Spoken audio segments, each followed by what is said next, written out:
Right, so our next session is titled Inside the Mind of a Waqf Donor. It will take us into one of the most important dimensions of successful endowment building, understanding why donors give and what motivates long-term commitment, and what inspires someone to invest in an endowment rather than a one-time campaign. So we are honored to welcome Dr. Shariq Siddiqi, Assistant Professor at Indiana University and Director of the Muslim Philanthropy Initiative. He has come all the way out here even with an injury, so we really appreciate that. So please join me in welcoming Dr. Shariq Siddiqi.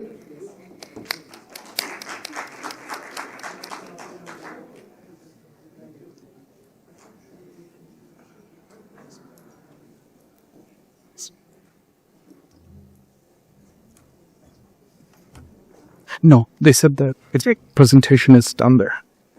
Right there. Perfect. أنا في مدرسة وهذه عندها. I can use this.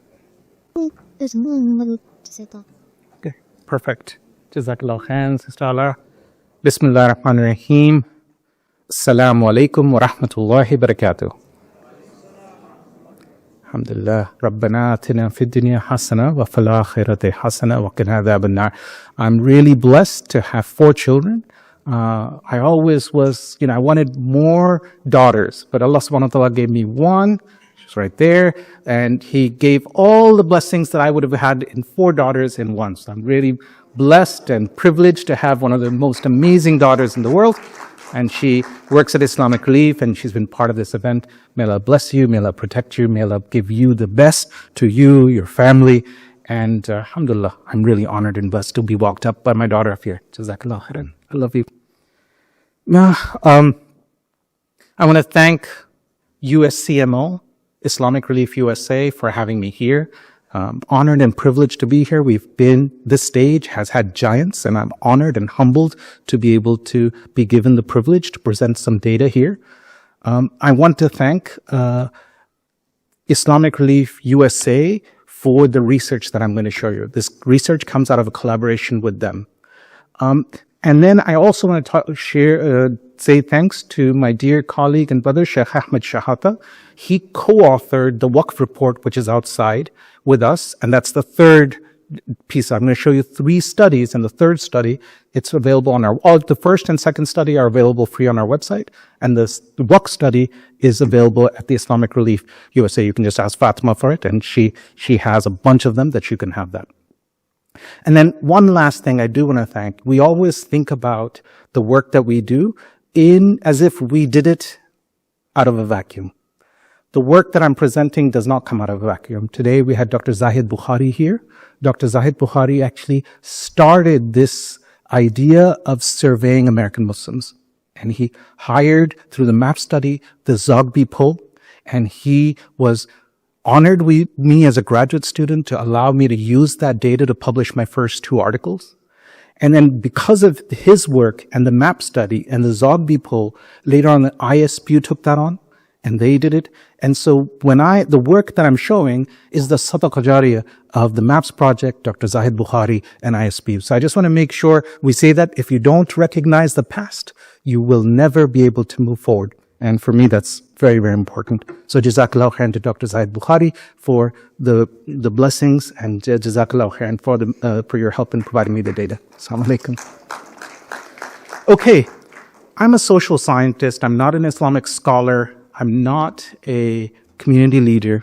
I'm a guy that just looks at Muslims and looks at how they act. And so a few years ago, we were working on IRUSA Waqf, and the question was, what would it take to educate American Muslims about Waqf? And the question came in the discussion. I remember I met with the board at the ISNA convention on the side of the bazaar, and they said, before we know how to educate them, we should know what they know. And so this study comes out of this conversation between us, IRUSA staff, IRUSA board, and so on. The first study is just a general one about American Muslim giving. The second study is a Bank of America study of high net worth individuals. I'm going to show you that. And then the last one is the Waqf study. And I'm going to rush through these. It's a lot of slides, but I want to leave some time for Q&A at the end. Okay. First, how much do American Muslims give? This is an old study, but around $4.3 billion in charity every year. 1.8 billion of that is zakat, which means that if you are fundraising largely with a zakat-focused campaign, you're probably not amplifying some of the sadaqah giving. And I'll show you why this matters. The main drivers of why Muslims give: compassion, they want to be agents of change, their religiosity, they have a positive image of the sector, and civic responsibility. If you think about where they give, one of the myths in our community is all the money goes overseas. Islamic Relief takes all of our money. That's one of the myths. It's not true. If you look at their 990, it's not true. But actually, American Muslims give 83% of their giving in the United States. Only 17% of their money goes overseas. And this is very similar to what Jewish Americans are in the United States. That number one priority for us is domestic poverty relief. What I think is interesting, and Brother Nihad is here, or was here, one of the questions we've always thought is that, CARE takes all the money. Well, that's not even true. We prioritize civil rights, even though we're being attacked for Islamophobia and all this kind of stuff, at the same levels that we give for environment. So, subhanAllah, American Muslims are value-driven donors. They're not reactive, they're value-driven donors. American Muslims are pluralistic giving. You remember I talked to you about sadaqah? If you think about it, 42% of all Muslim giving, this 4.3 billion, goes to non-Muslim institutions. 58% goes to Muslim-led institutions. Probably one of the reasons is the way in which non-Muslim-led institutions engage with Muslim donors on areas of sadaqah. Okay. And then when you think about faith-based giving, of course, the masjid is first, then you have domestic poverty relief, and then international relief. If you look at non-faith-based giving, there's no non-Muslim masjid, right? By definition. So it's exactly the same. How we give within the community and how we give outside of the community is exactly the same, except for there's no masjid outside of the Muslim community, right? Okay. And then this is interesting. Far too often we focus on people over the ages of 55. But some of the top donors in our community are 40 to 49, 30 to 39, 50 to 54, right? They are overlooked donors that other organizations are connecting and engaging with that we may be overlooking. Okay. 70% of Muslims give during Ramadan, they say. But they say 46, 45, and 47 give the rest of the year as well. So if we're only fundraising in Ramadan, we're losing out on money. And if we're not fundraising in Ramadan, we're losing out on money. Okay. I won't go into these just because I want to go to the next data. This is available on the Islamic Relief USA website, the 6 myths of Muslim giving. And it's co-authored by Sheikh Ahmed and my team, and it talks about it. And I've already walked you through some of those findings. Next study, Bank of America study. This is of people in the United States. It happens every 2 years. Bank of America looks at people that are high net worth. What are high net worth? People with over $1 million of assets, not including their home, and $200,000 in income. So it's not a big bar. So the statistics you're going to look at are only of that demographic, over $1 million of assets, not including the home, and 200,000. But we've divided out the Muslim subsample and the non-Muslim sample, right? So everybody else. So first thing, when people are asked, Muslim Americans consider themselves to be, 28% consider themselves to be experts, 58% consider themselves knowledgeable, only 12% think of themselves as novices. Compare that to the rest of the country. So Muslim Americans are tougher donor base, high net worth individuals. They believe that they know more. But what's cool is they're very generous. When asked, do you give? 47% of Muslim Americans versus 7.5% said always. So if you ask a high net worth individual, at least you have a 1 in 2 chance that you're going to get a yes. And then another 32% said sometimes, Only 6.8% said, I don't give when always asked. Right? Meaning that they're more deliberative. So this suggests most high net worth individual Muslims are difficult, if I could use that word, no offense to anybody, but at the same time, they are very generous. They give because they want to see their gift make a difference, to the issues that they love, to give back to their community, for tax benefits. Look at the impact. American Muslim high net worth individuals, 74% say impact of their gift is very important, compared to only 27% of the rest of the country. Meaning American Muslim donors are considered themselves so highly knowledgeable. They want high impact, but they're very generous. And in there are both opportunities and challenges. I say this because the future of the Waqf is going to be funded by these people, right? We're about to see the largest transfer of generational wealth, and it's this group of people that we have to figure out and engage with to quickly do the rapid fire Waqf development that's happened in this countries in the 30s, 40s, and 50s, right? In other communities. Okay, this one is, we ask people, what do you think a Waqf is? Who should manage it? And etc. So this is another one. I think this study tells us why critical this conference is. This is a national study of 1,000 nationally representative weighted sample done by SSRS. They do the American Muslim poll by ISBU, and they do the CNN survey research. And we've been working them for 5 years. Okay. So the first one question is, I know enough about Waqf is and its role in our, and its benefits. Only half of American Muslims say that they know what a Waqf is and what its benefits are. Only half have learned about Waqfs through Muslim non-profit organizations, meaning our institutions aren't doing zakat literacy in a level where we're reaching out to enough people. Only half have learned about zakat through online sources, and around half learn about Waqf through their imams. What this tells us is we have a zakat literacy issue in our community. And if you look at our zakat report, you'll see we have a zakat literacy problem in the community. These are fundamental aspects of Muslim philanthropy that many of us take for granted because we live within that historical knowledge, but that's not the case for at least half of our community. Okay, we asked, what do you think is a Waqf, right? Because when I was working with Islamic Relief USA on their Waqf project, we were talking to different people, and what they thought was a Waqf was different depending on who they were and what their experiences were. So we said, let's figure this out. So Waqf can include movable assets such as cash, stocks, and non-fixed items. Around half believe that that's the case, meaning half don't. Meaning half probably believe that it has to be real estate, right?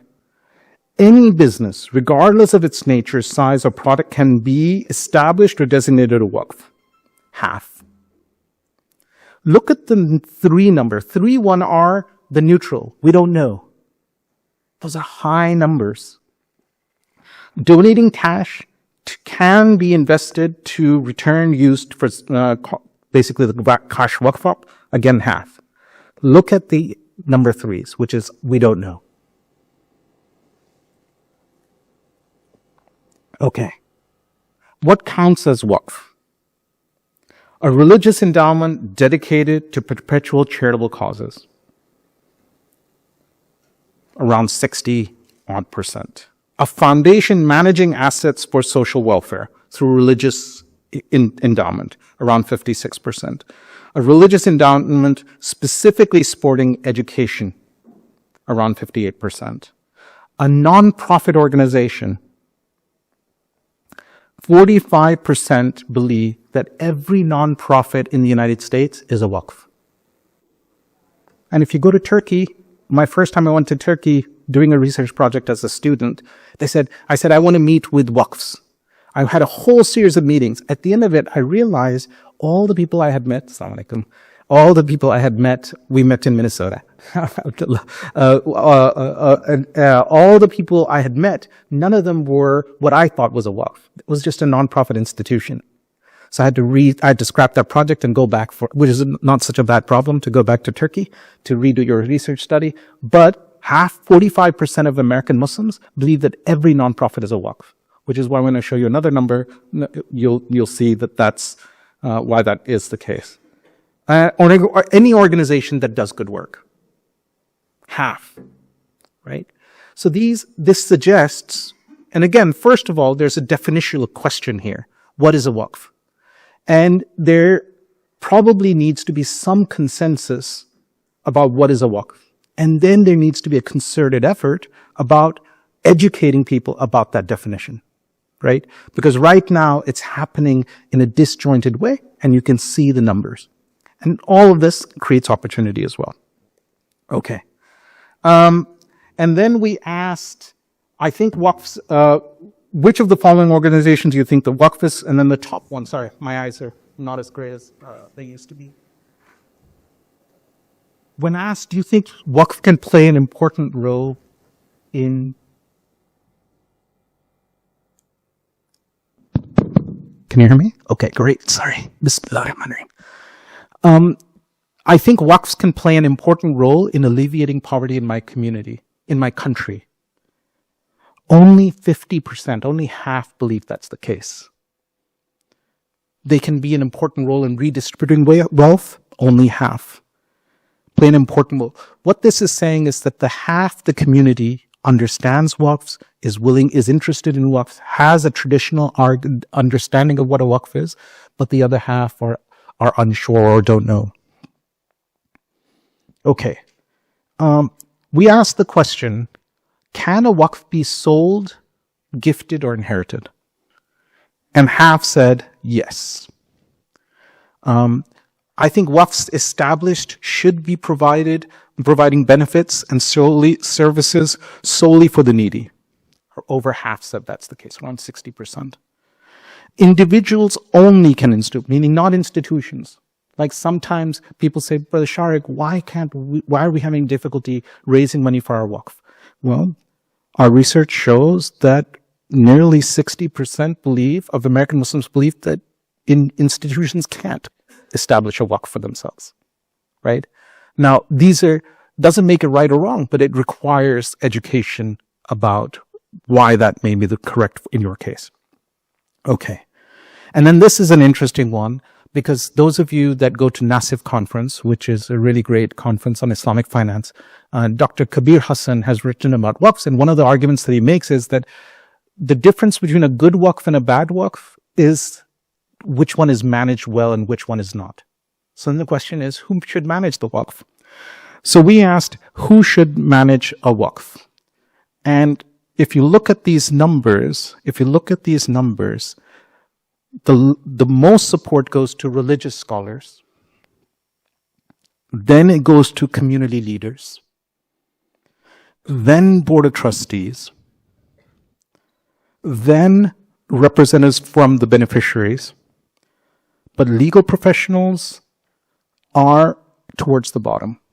People that are trained to manage and invest Waqfs are so on. So there's a question about a Waqf and its religious nature, and whether you give it to a professional, whether they will adhere that. And that's a question that needs to be sorted out, right? Because arguably, in my case, I'm a scholar, but I don't have no clue on how to manage my retirement plan, right? I don't. I talk to Awais, and he tells me just put it in when are you going to retire, and just put it in that fund. And I've just left it there. I don't look at it. My younger brother, he's a venture capitalist. He turned around 500 startups, now working with a Korean Michigander. He does, right? So there are people that know how to run these things. The question that people here are saying is, okay, sure, we know that people can manage Waqfs really, really well, but do they have the religious values to manage them, right? We have very few Yaqub Mirzas who's a really good investor, but nobody questions his commitment to our community and his religiosity, right? And so we have to figure out how to sort of educate our community about that. So this is why when you look at this number, 73% of people say they give to Waqfs, they didn't really give to a Waqf. They're saying that when they gave to a nonprofit institution, that's most likely what they mean. Because they didn't really give much. They gave on average $200. Their median giving was $200. The average giving was $1,300. Right? So that's one of the reasons why our Waqfs are so low. So I'm towards the end. So what does this mean? Giving in our community, there's a Waqf literacy issue. Trust is a huge issue in our community when it comes to Waqfs. And right now, the top platforms for educating people about Waqfs are imams and social platforms, right? And so we have to think about that because ultimately, as Peter Drucker says, culture eats strategy with breakfast, right? I've just given you the culture. Now the question for all of you is, what's going to be the strategy? Okay. And just so you know, this is the website which has all the information of ours. So you can download the QR, or you can just Google Muslim Philanthropy Initiative. This is our LinkedIn. Again, you can Google this. I don't want to spend too much time on this. This is our newsletter. Every time we have a report, it's released out here. It's called Khair. And this is all of our articles. And then this is me at the end. So, okay, with that, I think we have around 9 minutes or so for Q&A, and we'll go through it. And I apologize for zipping through this. I just wanted to make sure that I gave you guys enough time to process and ask questions. And totally okay if you have no questions to ask. Yes. Yeah, I wish that people between ages 45 and, that age, they are giving the most. Why are the older Muslims are not leading with charity giving, given they are the richest and the most prosperous of Muslims? I think it's not just about Muslims. It's across this is a generational study across most faith groups. And what we find is that as you get older, especially that 50 to 60-year-old, you have more obligations. I'm 54, for example. I have right now 2 kids in college and 1 about to go into college, right? And those are all tuition because I don't believe in student loans. I just don't believe my children should be taking out student loans and that have riba with it. So my wife and I, so that's one piece. The second piece of it is once you get to that 60, 65 age, you're starting to think about retirement. And as in the United States, the social contract has changed. We moved away from pensions and we're moving it to 401k. Those of you that know, like right after the 2008 recession, there were many people that in 2009, I would go to Walmart and suddenly I would meet these old people, 70, 80 years old, that were working in Walmart and Target, but had retired from United and had lost their 401k, right? So there's things like that have happened in America, which has made the social contract much weak. So they may have money, but and then their money gets limited because, for example, my father-in-law and my dad, they have money, but they don't know how much long they're going to live. So they have to figure out enough to be comfortable, right? They have to make sure that they have money for their, if their kids need something so they're being a little bit more careful, I think, because that's the advice they're getting from wealth managers and so on. That's my hypothesis. I haven't tested it yet. Yes, brother. Assalamu alaikum. Is it for me? Yes, Brother Ghadur. Sir, Dr. Ghadur, sorry. Assalamu alaikum. Wa alaikum assalam wa rahmatullahi. Brother Shariq, this is very, very good. Regarding the first study, which is, I think it's 2-year old, right? Yes. I think there should be an update, but my question is twofold. Number one, because some of the findings are a little bit of what we see on the ground. So, what's the accuracy of these studies? Secondly, as you know, in these kind of polling, depending on the kind of question and the way you ask it, you get the answers. For example, and I think everybody in here probably will agree with me, for the so-called mosqued Muslims, those who go to the mosque, it is very clear that the charity organizations have been getting the lion's share of donations because of all these problems we had. Iraq, Palestine, Afghanistan, and so on. That actually made a lot of Islamic centers now forbidding the charity organization from doing fundraising because it's affecting their own. So that's why when the numbers come and say, well, it's against, what do you think? The charity organizations are not getting the money. I think this goes against what we see on the ground. I'll stop here.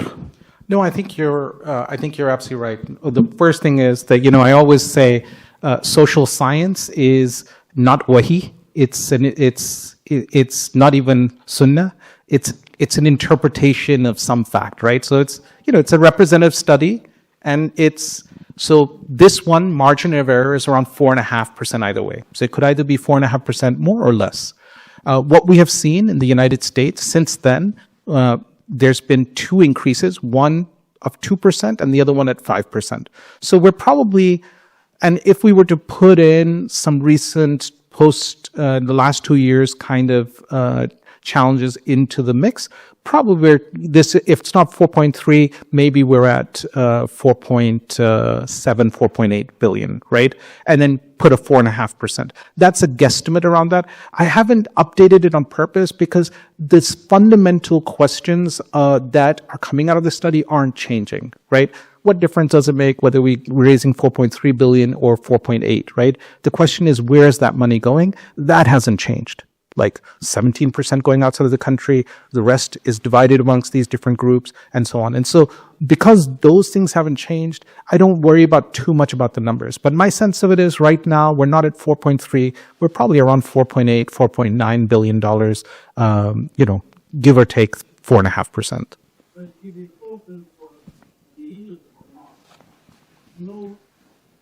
Only 17% super household, and the rest of the and they are along with the trip. Collect money. So what is the value? What is that? Right. So I think that's a separate conversation to have. And what I would argue is this: there's separate research that shows that one of the things, my first study that may Allah bless Dr. Bukhari for, my first book chapter was the connection between mosque attendance and giving. And what we found is that the more you go to mosque, I'm going to say something very controversial, I always get into trouble for it. My wife says, don't talk about that study because, people stop talking to me for years. But the research shows the more you go to a mosque, the less likely you're going to give. And that confirms what I see from other literature, which is when a masjid closes its doors, right? Because generosity is a muscle. Research shows, if you look at NIH studies and so on, generosity is a muscle. It has to be practiced. So if you don't have a generosity program in your masjid, and a generosity program in your masjid is not give to me. Generosity program in your masjid is to give to the cause of Allah. Yes. So when you don't have that and you close the door, there's research on churches where when churches close their church because they have a building project, it takes them longer to raise money. And I give the best example, and I've never met them, I just know this from my research and so on. I just know him as a social scientist.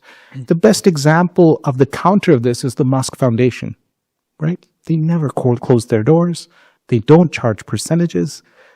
And it's not a very wealthy community, but it gives a lot of money in those masjids, at least based on our case studies and so on. So the Mosque Foundation is I would argue, a anomaly in our community, and that's why we're seeing some of these issues. Yes, I think there's one last question, or should I? Yeah, one last question. One there, and then last two questions, and then we'll stop. I apologize, Sister Allah. Assalamu alaikum. Jazakallah khair. Data is very important, so barakallahu feek for sharing this information. I had a question about the 17% that goes overseas. Did the study make an assumption for private transfers from individuals, which is usually a pretty sizable chunk, or just institutional transfers? No, we actually asked people. So this is an individual survey. So when people said we give money overseas through remittances, or personal transaction, we included that. If I showed you that number, that's 17%, around 23% of that goes out through remittances. And then the other, whatever that percentage of, my math is bad, which is not good as a social scientist, right? But 17%, whatever is left of that 77% of that, around 60% of that goes to organizations like IR and so on. 40% actually goes to non-Muslim organizations. So you have non-Muslim relief organizations raising money. And they're not coming to your masjids, right? But they're raising money in our community for the same causes that our organizations are raising money, right? So I hope that helps. And the data that we have on this, on the giving data and zakat data, I think we have like 7 or 8 reports, including a new one on climate change philanthropy, and all of these are freely available. And the book that I just wrote, Understanding Muslim Philanthropy, don't buy it, just look for the open access version. As long as you're okay to read online, you can get that book, and it has some of the data there. Thank you for your question, my brother. Last question. Assalamu alaikum. So I actually am not at all offended by your comment, because I also found that to be true. Philanthropy is a muscle. It does need to be exercised. And in Minnesota, in our 8 masjids, we give out 40 different fundraisers to other organizations other than our own. And we found in our 8 masjids, we collect $1.5 million for ourselves, and somewhere between $3 and $4 million a year for other projects. The part that is surprising me in your statistics is the 17% abroad. That has totally not been my experience. My experience is if we bring in a local Minnesota organization doing Minnesota work, they are lucky if they collect $30,000 or $40,000.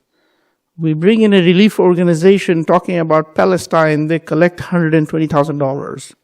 They talk about Afghanistan, Pakistan, Somalia, whatever. And my experience has been the Muslim community wants to pay abroad. So I'm finding that 17% very strange. So I'll quickly answer your question because I'm out of time. I will say all of you should speak to the dear brother. What they're doing in Minnesota shows how civic power can be used in a really amazing way. It's a really great model. Please talk to the brother. No, it's not for you that I'm saying this to. I thank you for the model, but all of us should emulate this. It's a really great model. So I want to share that. Their collaboration with the Community Foundation is really important, and may Allah bless you for creating that model. So now that aside, the reason why we see that is this. Relief work is very hard. To do relief work, you need compliance. You have issues of debanking. You need lawyers. You need all that. So as a result of it, in America, we have around 10,000 Muslim nonprofit institutions, right? Roughly, of which only 100 to 150 are relief organizations. So if I want to give my relief, I can only give it to 100, 150. But if I want to do domestic poverty relief, there's probably like 5,000, right? So the problem within the Muslim community is, and this is another survey that I've done, which is if you look at Muslim nonprofits, if you take the relief organizations out of the equation, the average Muslim nonprofit organization, so 9,900 of them, their average budget is $200,000 and 1 staff. So the problem is not that all the money is going overseas. It's concentrated, right?